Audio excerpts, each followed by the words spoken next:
सेलरोटी बनाइसकेको अवस्था। सेलरोटी नि यस्तो सिपालु मान्छेले बनाएर। अनि यता चाहिँ चिकन फ्राई गर्दै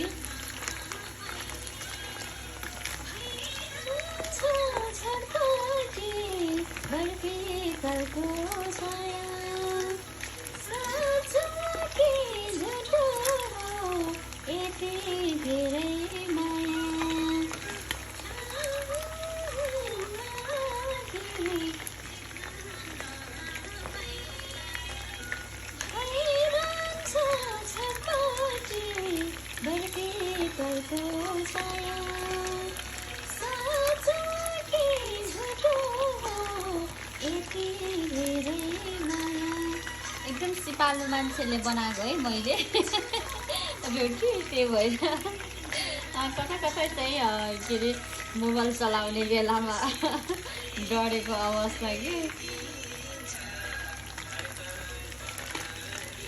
एउटै ध्यान दिएर बनाएको भए पो त होइन, मोबाइल चलाउँदै चिकन हेर्दै फेरि बनाउँदै गरेको त डढेछ कि कता कता त।